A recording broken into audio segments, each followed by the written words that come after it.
And this is our online dialogue series. And my name is Jing.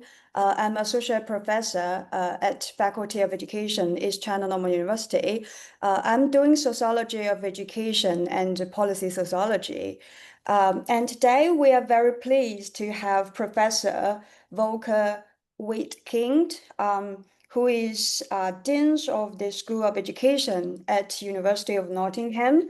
And his research interest is about like how societal and policy changes affect people in the education system, and particular with a particular focus on vocational education. And sorry, Lu, we can hear your voices. Can you mute your voices?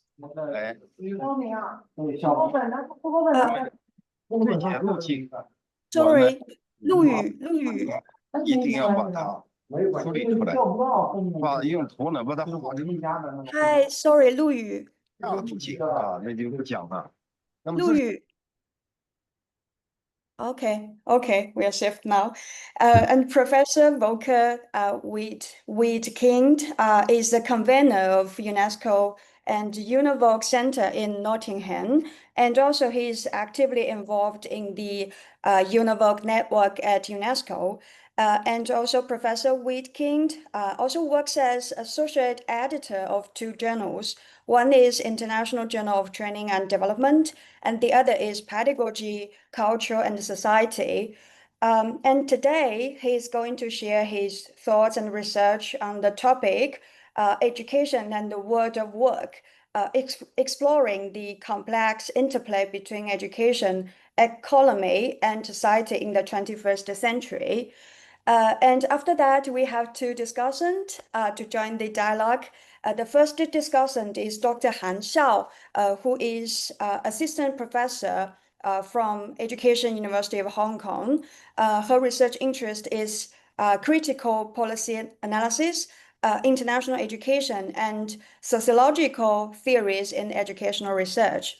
And also we have another discussant who is a doctoral student, Yuting from Education University of Hong Kong. And her research interest is in higher education, academic identities, and transnational student mobilities.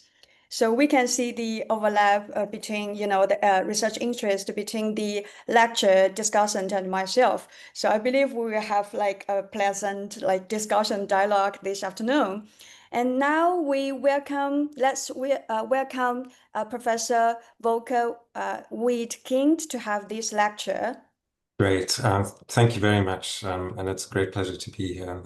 Thank you for chairing, Jinji. It's a great honor to talk to within this GEDF series, and I think it's having looked at many of the other deans. I think one of the things that we want to try and explore is what the role of schools of education and universities are within some of the challenges that we face in the 21st century. My particular focus today is going to be on the relationship between education and broadly the world of work, and particularly how education and the economy have become increasingly intertwined particularly over the last 200 years globally. We've got this increasing connection between the concept of education and the systems that society put in place to deal with education and the relationship with the economy. And I want to explore a little bit about that relationship and then think about what this implies for us for the future, and also for us as education scholars and researchers within schools of education around the globe, and what kind of debates we need to be having amongst ourselves and how we need to be engaging with the wider academic community. So I want to begin with a, let me see if I can progress.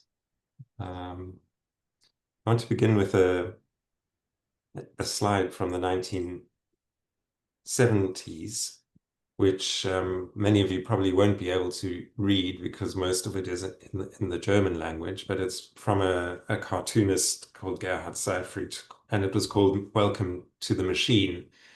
And it basically portrays education as this machine at the top right-hand, top left-hand corner. When you're looking at the screen, you can see it says "Welcome to the Machine," and there's this entrance, and at the top there it says "University." And then the people move through the machine. They get crunched up at various points with stress, with exams, with various regulations. They pick up knowledge, and right at the bottom they have this thing called Prüfung, which is an exam, and then they get pushed out of the machine into the labor market. And I think what this image tells us is this idea of education as essentially serving the needs of the economy of any particular society, and it reduces the focus of education on churning out the skills needs that a particular economy needs at a particular point. And I think what I'd like to do today is just explore a little bit of how we got to understanding education essentially as a servant of the economy, and what we need to do to think about it in slightly different ways and make sure that we don't just reduce education to this particular phenomenon. So just talking historically then, and how we got there. Education in all societies around the world in various different forms has always emerged out of a contested societal development process. But for us to understand how we've got where we are today, and how it is that we have such similar policies and institutions and approaches to education across the globe, we need to strengthen our comparison and contrasting lenses and learn from history and comparative education, and try and understand what education and the particular form of education, TVET, but not just TVET, are for, and where these ideas have come from, and how they might have worked in the past, and how they work in particular countries in the present. So for those of you that are comparative education and international education scholars and students, this work is really critical for us to understand how it is that we've got to where we are in the present and where we need to move into the future. The idea of education being very connected to the economy and to vocations and occupations has become increasingly strong, as I've suggested in my introduction. And while in the past we used to draw a very tight distinction between concepts like general education and higher education, and vocational education and education for work and training for work, what we're seeing at the moment is an increasing merger of these concepts. And so while we still talk about vocational education as a separate sector within the education system, actually, when you have a look at what's happening within higher education and within schooling, is that many of the pressures of vocational education, the idea that education needs to prepare people for work and needs to give people the skills to become productive citizens in society, those discourses are shaping education across the entire system. So it's very useful then to have a look at what the expectations of vocational education are specifically, because even though vocational education and TVET are often seen as the least prestigious part of education systems, all the general and higher education systems are increasingly being influenced by the discourse around vocational education. So vocational education is often expected to solve unemployment in society. It's often expected to generate new jobs through things like entrepreneurial training and so on. And the idea is very much that through vocational education and education more broadly, investment in education, that you can grow the economy, prepare young people for the workplace, and also in societies that are increasingly aging, retrain older workers with new technologies. And sometimes there's also this notion, a broader notion, that vocational education needs to develop citizens and equip people for lifelong learning. So one of the questions I think we can ask in the discussion is, what else does a vocational education need to do? So the typical policy response by policymakers when dealing with challenges to their society is to look to vocational education, to skills training, and to education more broadly, and try and see whether, and look to them to see whether they can solve those broader problems that I've listed in the previous slides. And the way in which they suggest that this is that if we invest in skills, we will improve the employability of individual students, and this will mean that they will get jobs, and through those jobs, they will grow the economy. And therefore, what we tend to do is we expand enrollment, and we try and improve the quality of education in order to improve the skills of those individuals. And the outcome of that is that one will have fewer poor people in society, and the economy will be stimulated. These are the assumptions that policymakers make about the role of education in addressing some of those broader societal problems. And I wanted to spend a little bit of time unpacking some of the assumptions that sit behind this idea that if you invest in skills, you're going to solve economic problems.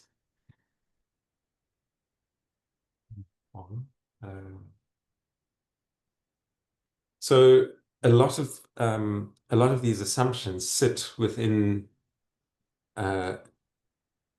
economic thinking and particular versions of economics. So and this connection between education and economics has been with us particularly for the last 80 to 100 years, but was starting to evolve even, about 200 years ago as industrialization started developing. But economics as a discipline has shaped much of our thinking about development and development of societies. And within that, the concept of growth has become really central. So the assumption that economists make is that if we keep growing the economy, we can include more and more people within economic activity, and therefore you can reduce things like poverty and inequality in society.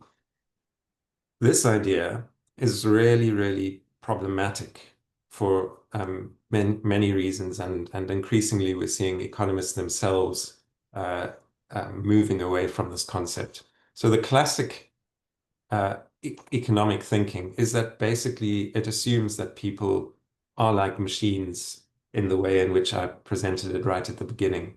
So they are predictable, they are rational, they are selfish, and the resources that we have in the globe are there to be exploited. And underpinning this idea is that markets are the ideal mechanism that makes society grow. But we know that actually people are not the way in which many economists present them. People are not all selfish. People are not all rational. People take put a lot of value in ideas of community, even if 这个 those 这个王老师发这个视频连英文，他全英文，连同步翻译都没有。这个都不行是吗？对。So sorry, so that it doesn't take any cognizance of other economies. So the kind of work that happens in the home, in the domestic space, in the social space through volunteering and so on, and in the state. And it doesn't recognize anything about the finite nature of our resources in the planet, or the complexity of different values, different cultural systems, and the interactions that happen between people. So these assumptions that economists have had, and many of you would be familiar with this, have been articulated in this idea of human capital and human capital theory. And I won't go into much detail because I think a lot of people would be very familiar with these ideas. But this idea really developed after the Second World War, when Europe in particular had much of its infrastructure and much of its society destroyed, and there was significant investment in the European economy. And that led to enormous amounts of economic development because of that investment and because the infrastructure was needed to be rebuilt. Now, the economists then took that model and what had happened in that context and assumed that this could be applied in any other context. And they included it into international development agendas through things like the World Bank, and exported those ideas through the IMF, through structural adjustment and so on. But we already saw in the 1970s, only a few decades after these ideas had been introduced, that they weren't working in developing countries. So there was lots of evidence of what we now call qualification or grade inflation, or diploma disease, as it was called at that time, that higher and higher qualifications were being required for lower and lower level skilled jobs. Thomas Piketty, the French economist, has shown how this particular period in our history really was not a normal period for us to build models on, but rather an aberration. And so we shouldn't be basing our economic theories on the developments that happened at that particular time. Yet the model of human capital theory, which emerged in the 1950s and 60s, is still a very dominant idea with policymakers around the world. Now, it's particularly problematic because those assumptions were made at a time when work was generally regarded as quite secure, that people would work with one company probably for most of their life, that this would be backed up by the state through pension systems and benefits and so on. We know from our own experience that this is no longer the case, that people have got much more autonomy, and work is seen much more, as Boltanski calls it, as projects, but it's also much more precarious. People don't have the same kinds of security that they have anymore. And increasingly, with automation and with AI, we are seeing that the kinds of skills that people used to need are no longer necessary because those are being replaced through automation. And while there's still a big debate about whether AI will replace people or will simply create new work, already in 2006, so 20 years ago, Davis was talking about surplus humanity, and he was showing how many people around the world were essentially being discarded by capitalist production and regarded as waste. In 2016, so 10 years ago, there were already 205 million people who were regarded by the International Labour Organization as permanently unemployed. And this is a real crisis amongst young people in particular. So what we know is that the future is going to be volatile. We know that it is uncertain. We know it is complex and it's ambiguous. We are not sure where things are going. So we don't have a crystal ball to tell us exactly what future skills would be needed, what people need in their qualifications, and so on. And I've listed some of the major societal trends that we're dealing with at the moment. So, the massive issues around climate breakdown, the increasing inequality across the world, with more and more people living in poverty at one end, and a very few individuals controlling a lot of the wealth. And probably I've already mentioned AI, so I won't talk further. We can discuss that a little bit further in the discussion. But what's really significant is that trust in institutions is breaking down. The young people, because of some of the frustrations that they're facing in terms of and not seeing a future for themselves, are pushing against governments around the world. You see this across the world, and you're also seeing social bonds, community bonds fraying in various places.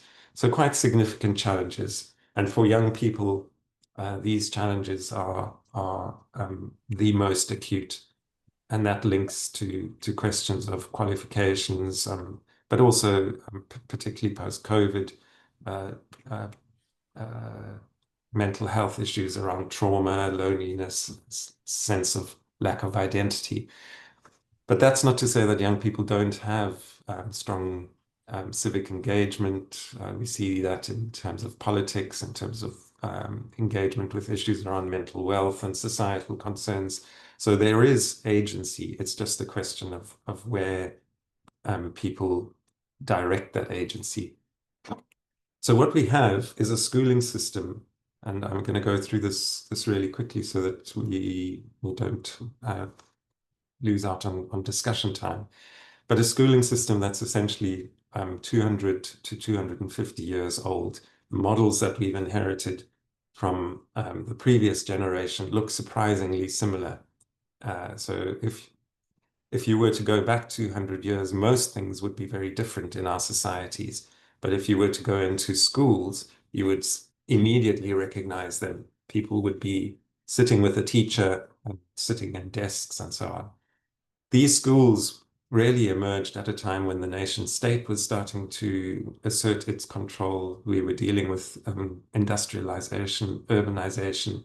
We put people into age group cohorts for the first time, regardless of gender, development, and so on. And we kept them all day in schools because we needed to free up the parents to go to the workplace.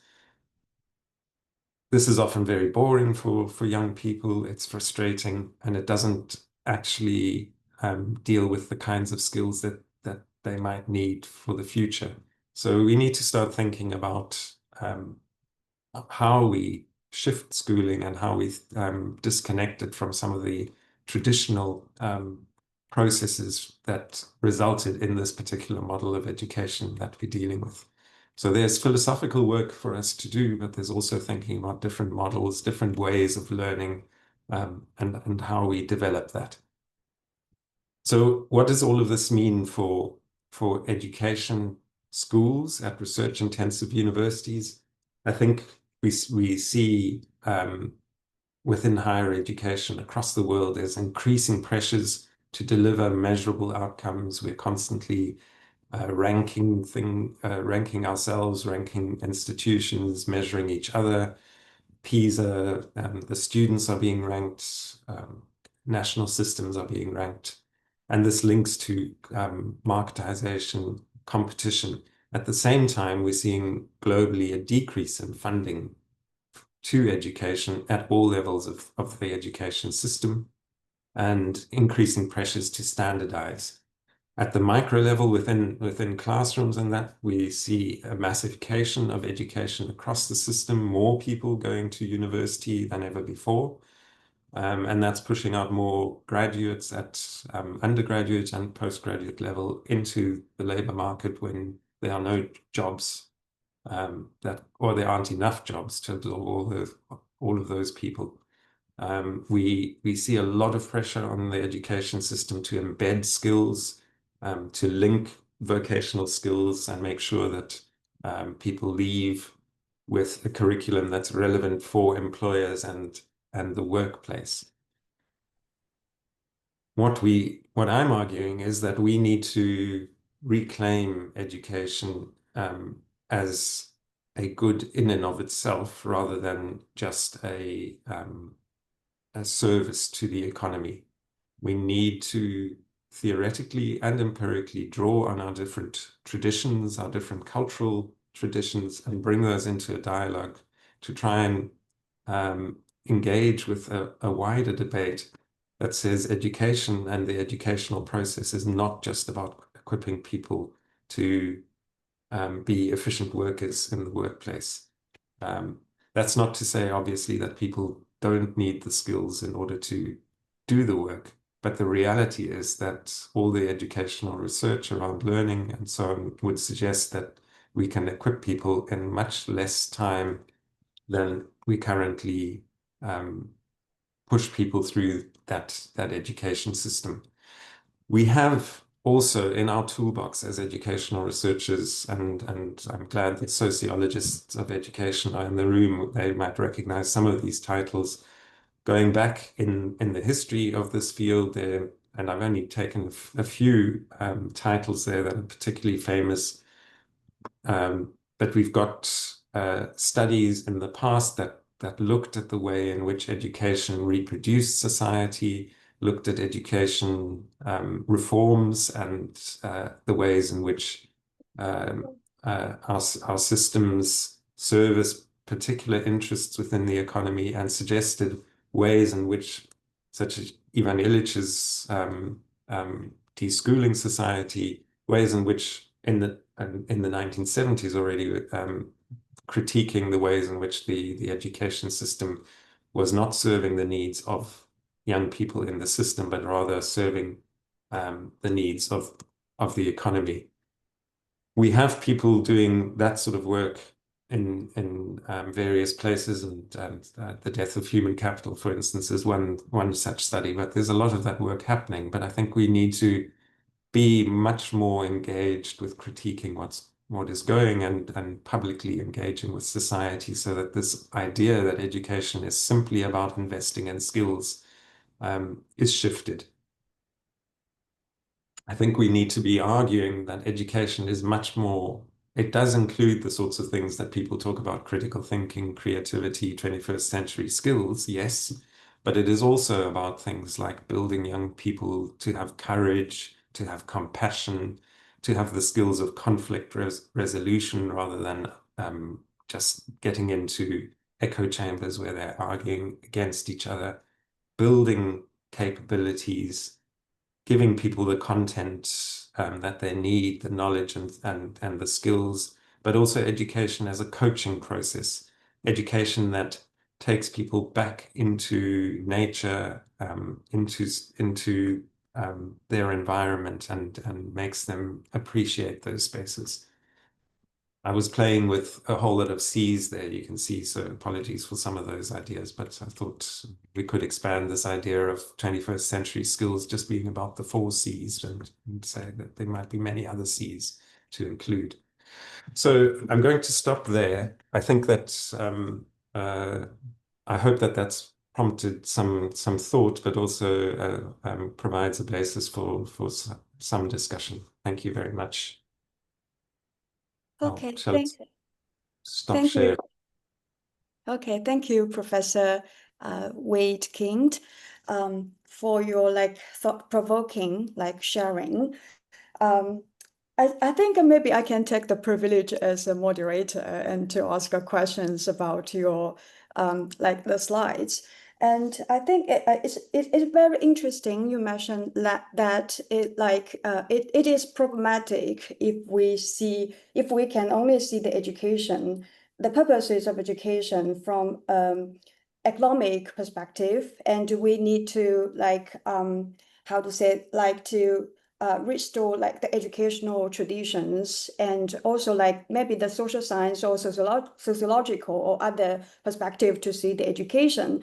So the first question is, I'm wondering what kind of traditions, educational traditions we can particularly introduce or restore to reimagine to see the education.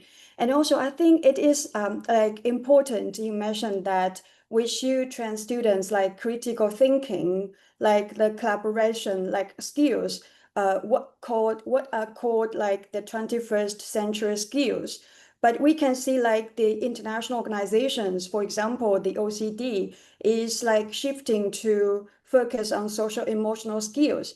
But all these skills and all these the 21st century are also measured or argued using the economic perspective or instrumental perspective. So it is disguised as a new kind of the economic perspective to see the education. So I'm curious about how you respond to that two questions. Thank you. I mean, those are really challenging and interesting questions to start with. I think the first one, what traditions do we draw on? I think there are some historical education theorists and theories that we can build on.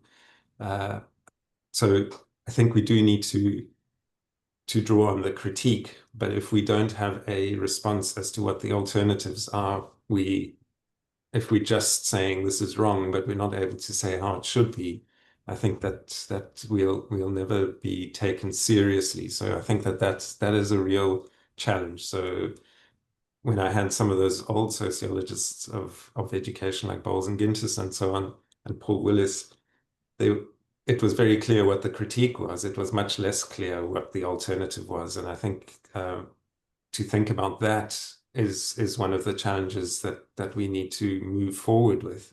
There are some tools I think that we could draw on from a range of places around the world. So, I mean, within vocational education specifically, within the German-speaking world, there's this notion of Berufsbildung, and the idea of Bildung is about shaping a whole person rather than shaping someone just for the workplace. So there's a very strong notion that even though you're preparing someone for a particular job, so it is vocational education, and one doesn't lose that focus on the job, integrated into that curriculum and integrated into that thinking is that we're preparing someone for life here.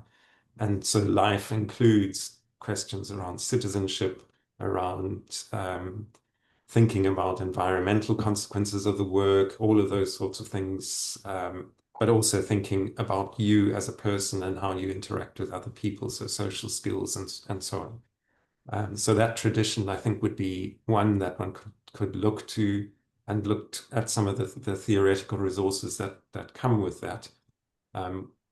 Because, and I've been doing some work with colleagues recently around this, thinking how one draws on those ideas and pulls them into a wider global discussion around education. And some of the emancipatory ideas that underpin those early philosophies have also been lost. So what you're describing in your second question is that I'm going to use this term broadly, capitalism is incredibly effective at taking concepts and incorporating them into the ways that, and making capitalism carry on working while absorbing some of these discourses. So you've described the 21st century skills. I think something similar is happening around something like greening the economy, for instance, and green skills. It becomes a concept that then is used as a critique and as an alternative, and it gets incorporated into. So we're constantly having to reinvent, to continue critiquing and engaging. I mean, that doesn't mean that things like collaboration, critical thinking are not worth doing simply because OECD or the World Economic Forum are using that language. It's about what kind of content we put into that. What are the systems? What are the curricula? What do we actually mean by critical thinking? This isn't just an abstract skill that you can teach. It's got to be embedded in real contexts and real and situations. Finally, I just say we are in a period where we are in massive both conflict and tension, but we're also in a lot of interaction. And I think we can draw in this decolonial period, we can draw on a range of resources. All right, Stephanie. Okay. Okay. So, I think we need to be looking outside of just the West and for the theories. We need dialogue between the traditions in Asia, the traditions in Africa that I'm more familiar with, for thinking about these kinds of concepts and disrupting that dominant idea of what education is for. Okay. Thank you for your collaboration. And next, Dr. Han Xiao, would you like to share your thoughts or questions in relation to Professor Wedekind's lecture? Yes, thank you very much. Thank you for this very precious opportunity. And this is very inspiring lecture, and I have learned a lot from it. Actually, I have two questions, but I think the first question has been proposed by Jing about how we could think differently or alternatively from the current educational research, which is dominated by the economic concepts and theories. And thank you very much for bringing the whole person education, for example, into our thoughts. That is really inspiring. Thank you so much. Another question I hope to learn from you, sincerely learn from you, is that about vocational education. Actually, when we emphasize the value added, we are trying to further promote the economic theories or concepts, especially the human capital or human resources. So how we could do vocational education research from a different prism. I have read some of your masterpieces. One of these mentioned the apprenticeship. So whether another learning mode could help us to tackle the problem. And sorry, I have another question. And you also mentioned about the curriculum design in vocational education, which is quite inspiring and interesting. We do have the problem that we need to develop the curriculum that could fit all for in the one size, because if we develop the customized courses for the different learners, that is also not economical. So is there any solutions to the problem, and how we could try to promote vocational education through the curriculum development? Thank you very much. Thank you. Thanks for those questions. So if I start with the last one first, the curriculum question, I think, this is a curriculum development it has to be an ongoing iterative process between the needs of the learner, the knowledge that we have, and the evolving. If we are talking about vocational education, we obviously want to prepare people for forms of work, and that is changing very rapidly. So I think what is clear, particularly when I was talking about the one-size-fits-all type thing, is that for instance, a 3-year qualification for every kind of work outcome doesn't make sense, because the knowledge required to underpin that work and the skills that you might need to do the work would vary quite a lot across different kinds of work. So we often design our systems because we're trying to deal with this at a mass level, and so that individual variation is very difficult. Now, this is, I think, an area where we do need to take seriously some of the potential that exists with the evolution of things like large language models and AI learning, AI and so on. What we do know from young people is that people are able to learn things and teach themselves quite complex skills very quickly if they have the motivation to do it. You see this in things like gaming. You see this in the way in which people use YouTube and equivalent kind of channels where thousands of millions of people are putting up essentially educational material on how to fix something, how to make something, and people teach themselves these things very quickly. And I think we have to recognize that a lot of that is happening anyway. and that our models of sort of sitting people in a classroom and making an entire group move at the same pace over a period of time is really quite outdated. The question is, what do you then, particularly with younger people, what do you do to keep people occupied? If everyone's sitting in front of their screens, then we have all of the social problems that we see. And there are some interesting models that are emerging that are worth researching, I think, in education, is having much shorter concentrated periods of time where people learn those skills, and then setting projects and group work and also a lot of other types of activities for the rest of the day that are not tied to a curriculum, but that are about learning those kinds of skills and developments and so on. So I think, you know, we could be thinking differently about the cycle of the day in sort of formal institutions when we design our curriculum, rather than, you know, one lesson after another, after another, after another. When you talk to young people about the best things of you know, what they like about school, it's invariably their friends, and it's the break time when they get out of the classroom. You know, they don't come away excited in the way that they are excited when they're watching things on social media. So I think there really are big challenges for us in terms of curriculum development to engage constructively with the technology, recognize the risks that are associated with it and mitigate those risks. So we make sure that you have lots of time when that technology is put away and people are outside and in spaces.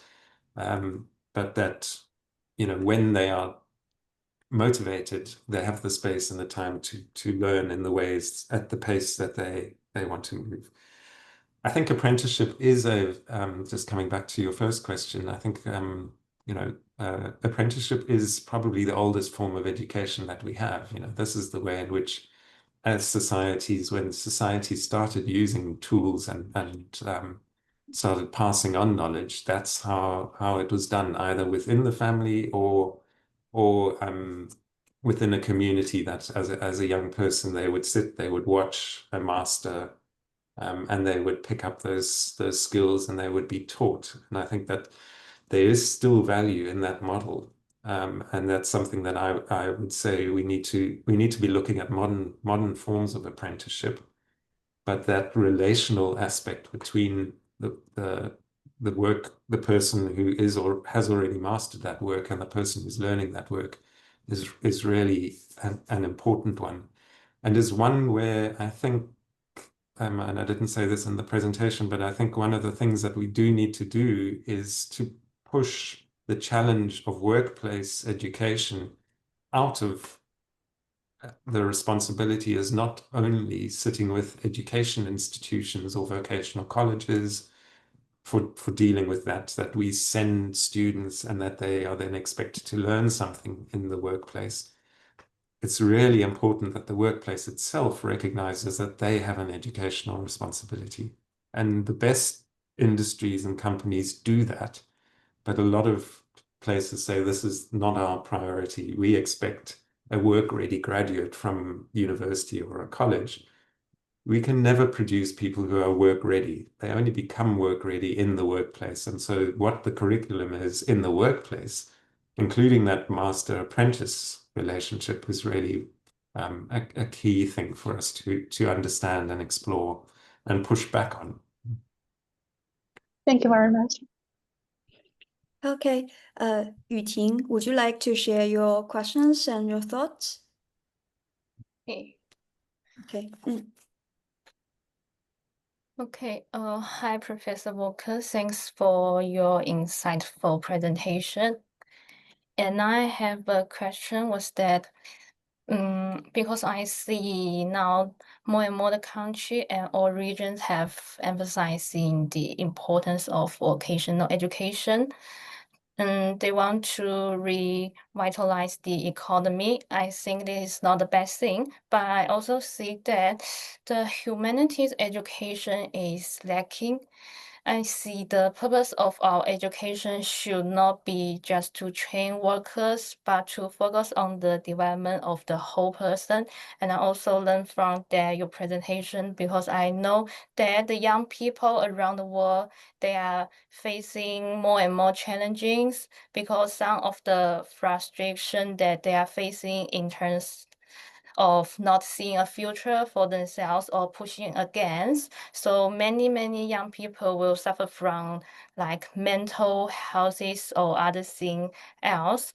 And I'm curious about your views on how our education should strike a balance between cultivating skills and also cultivating humanity values, because I didn't want our education was not emphasizing the humanity value and losing it.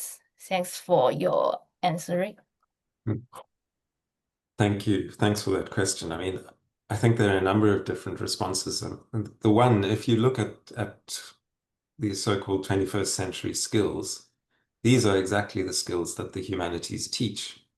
Things like creativity, critical thinking, and so on. So, you know, there is a very strong argument for saying, you know, if you're serious, in a sense, one can turn this discourse around skills on its head and say, it's precisely those sorts of things that education systems need to be teaching, because the technical skills, they keep changing so quickly. The technology changes. Education's always going to be behind the curve. We cannot really prepare people for the developments that are happening out there, because our laboratories are always going to be slightly out of date. You know, this is not sure, the research is happening in higher education, but if one thinks about how curriculum then moves into schools and vocational education, it's always going to be a delay. So we can't be at the cutting edge, and I don't think we can try.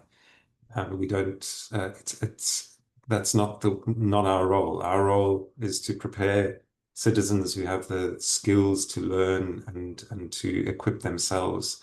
And the humanities are a very strong way in which you can do exactly that. So I think there is a technical argument for why the humanities are important. I think there is the wider argument. Well, there is also the reality that the arts and humanities are a significant part of our economic activity, and we often reduce everything to things like engineering and so on. But actually, you look at the economy and how much of the economy is driven by things like the entertainment industry and so on, that if we don't equip people in those fields, we're also not preparing the full range of economic activities. But probably the most important argument is around the fact that education needs to be more than about the economy. It needs to be about humans and human development. We keep talking about things like growth, but if you take an indicator, an economic indicator like GDP, gross domestic product, which just measures growth, I mean, it measures activity in the economy. It doesn't measure what the value of that activity actually is for society. So, you know, the activity can be that we're spending enormous amounts of money on drug rehabilitation, for instance, because people are addicted to drugs, and it would show a positive effect on the economy because there's a lot of money being spent on medicine and health care. But that's not a positive thing for society, you know. We wouldn't want everyone to be in drug rehabilitation programs just because that shows. So I think we need to disrupt this idea of how value is measured in society, and economic growth is not the thing that measures happiness. It doesn't measure how communities interact with each other, all of those sorts of things. So, I mean, I would support you totally in terms of that argument. I think we need to be better at articulating that back and showing what both the positive value in terms of skills, but also the human side of the arts and the humanities is. I could go on, but I know we're running out of time, so I'm going to stop there. Okay, so we may have like 10 minutes. So are there any like questions or responses from the audience? from the online audiences. You can put your questions maybe in the chat box.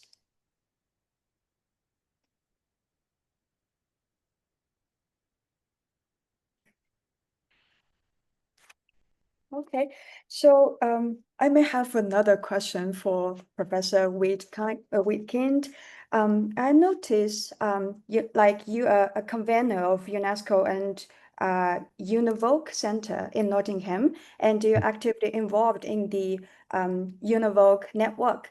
Could you share like some initiatives or programs that are beyond the economic perspective you are doing in the network? Could you share some programs with the audience? Yes, okay. So I mean, two examples. We worked with EdUHK developing a paper around migration and trying to understand in the context of, you know, some of the global discussions around migrants and the idea that migrants are stealing people's work and closing borders, all of those sorts of things. But the reality, of course, is that our populations across the world are quite uneven. So a place like, you know, Africa has 60% of its population is below 30 years old. In some parts of other parts of the world, you've got an increasingly aging population, and you don't have enough young people to take up the positions in society that support those. So without migration, both societies are in trouble. And I think, you know, so we tried to develop some position paper, but also starting to think about policies. You know, how does one create mechanisms in vocational education that make that migration process less of a conflictual one? And that is partly about, you know, it's about recognizing the skills that people might bring from another society into your society, but also thinking broadly that it's not just about, you know, giving people the license to be a plumber or whatever it is, or a nurse in another country. It's also building into the curriculum, understanding something about that society, but also building into this the curriculum of the people that are in the place, recognizing that they need the skills to engage with people who might be different to them. You know? So these are not, and that it would be, you know, both within general and vocational education, these are important activities to think about if this is the reality of what the world is going to be facing, you know. And I think we can't stop migration; it's going to carry on. So we need to be thinking about, you know, what is education's role in engaging with that sort of process. So that was one area where I think, you know, it's inserting the human into what can often be dealt with as a technical question of qualification mismatch.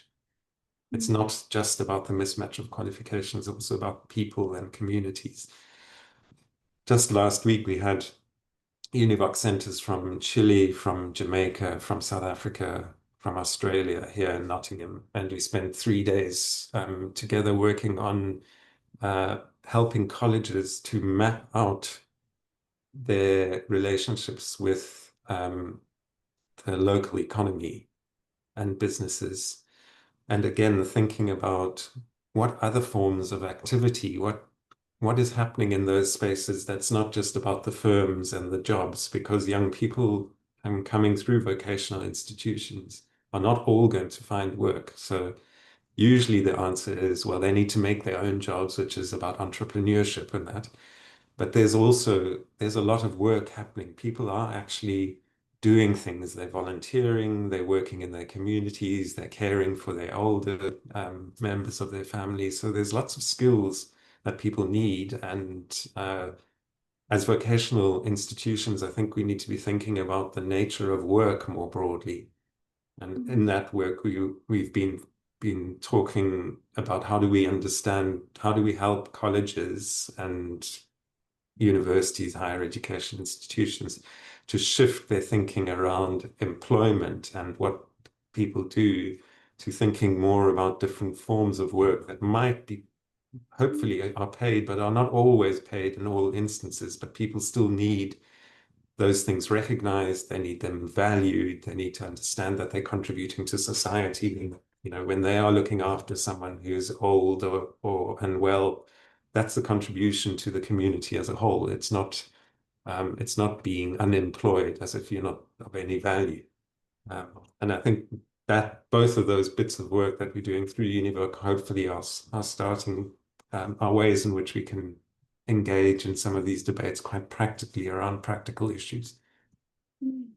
That's very interesting projects, and we hope maybe in the future you can come to China and to do like some field work about the vocational curriculum and education that are beyond like economic perspective, and we maybe can reflect on some Chinese evidence, and to contribute to the international collaboration to that project. And thank you very much for sharing your thoughts on this dialogue. And thank you for Dr. Han Xiao, and also Li Yuting to join the dialogue. And I enjoy the dialogue very much. And I hope the online audience and everyone enjoyed the dialogue as much as I did. And hopefully we can see Professor Wedekind on the future events of the Global Education Deans Forum. And thank you very much today for the sharing.